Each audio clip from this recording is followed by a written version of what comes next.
So guys, as we know, both the European Union and the Republic of Ireland didn't want Brexit, didn't vote for Brexit, but this is where we are at the moment. Now, in order to protect both the integrity of the single market and to protect the Good Friday Agreement, which is the cornerstone of peace in Northern Ireland, and to respect the withdrawal of the UK from the European Union, the Northern Ireland Protocol was formulated. Now, it's not perfect. It has a lot of flaws. As I said, it's not a perfect solution to the situation in Northern Ireland. A better, perhaps, solution would have been to have the UK as a whole remain within the single market and the customs union. But Brexiteers didn't want that. They preferred the UK to leave, and we, of course, ran into this position of having a border somewhere, whether it's on the island of Ireland or in the Irish Sea. And the compromise, in order to protect peace and protect the Good Friday Agreement, was to put it in the Irish Sea. Now, the Irish Foreign Minister Simon Coveney is going to explain that this is the fact of the matter. And it's disappointing and it's actually frustrating that both unionists and the UK government don't seem to understand this. Let's hear what he had to say. Yes, but there's nothing new in this. I mean, this was the subject of the negotiation around Brexit and how we deal with the disruption of Brexit for the last 4.5 years. And the difficulty we have with the British government's approach now is that they're largely ignoring the fact that we had been discussing all of these issues. We agreed a compromise position to try to manage the disruption that Brexit would bring. And he's correct. This is about a compromise. Brexit was going to be disruptive. As I said, the European Union didn't want Brexit. The Republic of Ireland didn't want Brexit. But in order to respect the vote, the protocol was necessary as a compromise to maintain Northern Ireland itself within the single market when it came to goods. There is no other alternative. Now, there was a possibility under Theresa May's government to keep the entire UK within the single market, and we would have seen fewer problems, also in other parts of the UK, of course, not just in Northern Ireland. But once again, Brexiteers did not want that. To the islands of Britain and Ireland, and we came to an agreement, which became known as the Protocol on Northern Ireland and Ireland. But people didn't really know how it was going to be operating, did they, until it's now starting, and that's why this... well, many people... The problem is that it's not that many people didn't understand, it's that the British government decided that they didn't want people to understand that it was a problem, that it was a compromise.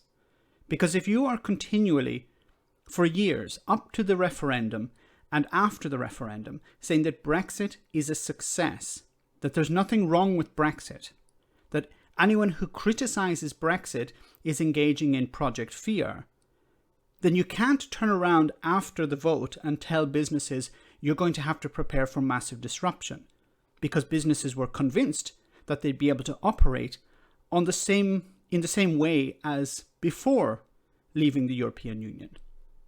The arrangement was put in place, and all the UK government is doing is extending that temporary arrangement to try and see whether some of these teething difficulties can settle down.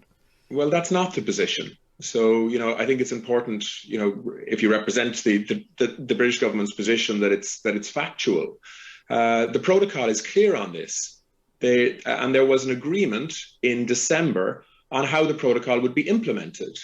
Michael Gove and Maroš Šefčovič, the two key negotiators, one on the EU side, one on the British government side, agreed to the way forward on implementation and the detail of that. And that implementation involved some grace periods, some flexibilities and so on. But it was also very clear that if there were to be further flexibilities, they'd need to be agreed collectively between both sides. And so what the British government has now done by acting unilaterally, despite the fact that we were making progress towards getting agreement on some of the issues that the British government have announced unilaterally, but by acting unilaterally, they breached the treaty, they're damaging relationships, and they're forcing the EU... So how should the EU respond to that then? See, the problem here is that the EU has set up this council in order to implement this. And it's about working together. It's about working together with the UK, the Irish government and the European Union all together to resolve any issues surrounding the protocol, or basically any issues surrounding Brexit. To work with businesses, because it's not perfect and it's the first time this has ever been done. So it's the only solution we have. And the European Union has said this, it can be tweaked in places. We need to sit down with businesses and see if there's something we can do to help facilitate trade. Now, unfortunately, you have Brexiteers within the DUP who just want to throw the protocol away and replace it with nothing. And you have Boris Johnson's Brexiteers in Westminster who are saying, let's just extend these grace periods without actually consulting the people of Northern Ireland, without consulting the Republic of Ireland and consulting the EU. Then do you think? Well, I mean, I think the EU has very little choice. What the EU wants to do is to resolve these issues through negotiation, to listen to business leaders in Northern Ireland, to understand what the problems with the implementation of the protocol are, and to try and accommodate the concerns. That's what we all want to do. Like, nobody wants disruption or rancor or division. We've had enough of that on Brexit. Certainly in Ireland we have. Okay, unfortunately we don't have any more of this recording. But something very important to remember about the protocol is that there is an exit mechanism. Now, I want to read this part from Wikipedia. It says here, the protocol contains a unilateral exit mechanism by which Northern Ireland can leave the protocol. Now, this is something that you don't hear about, unfortunately, in the British media. The Northern Ireland Assembly will vote every 4 years on whether to continue these arrangements, for which a simple majority is required. If the Assembly votes against continuing these arrangements, then there will be a 2-year period for the UK and the EU to agree new arrangements, with recommendations made by the joint UK-EU committee.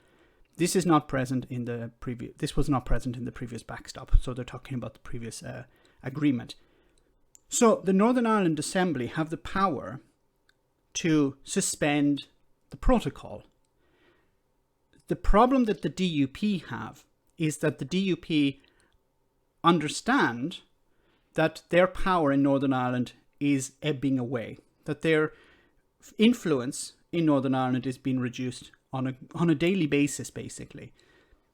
And they're afraid that there will come a time when there are more Catholics or more pro-Irish nationalists in Northern Ireland, and they will be able to push through the Northern Ireland Protocol every 4 years. So every 4 years there's a vote, but if there's a simple majority, it's locked in place for another 4 years. I think if there's a supermajority, it means that it'll be extended for 8 years. So it's not necessary every 4 years. But this is an example of how democracy is at work. The Northern Ireland Assembly has the decision in their hands. They can decide whether to extend the Northern Ireland Protocol or not. So the UK government extending these grace periods, in a sense, is taking power away from the people of Northern Ireland. And it's creating problems, of course, in Northern Ireland itself. Let me know in the comment section, guys, what you think. As always, your comments are greatly appreciated. Thanks a lot. I want to say a big thank you to all of my patrons. You ensure that this channel continues to exist. I'm eternally grateful for all of your support. If you join Patreon, you will receive instant access to our Discord server, where we have both audio and video chats. You can chat with me and other patrons, where we discuss important and non-important issues. Becoming a patron per month costs about the same as a large coffee, so why not check it out?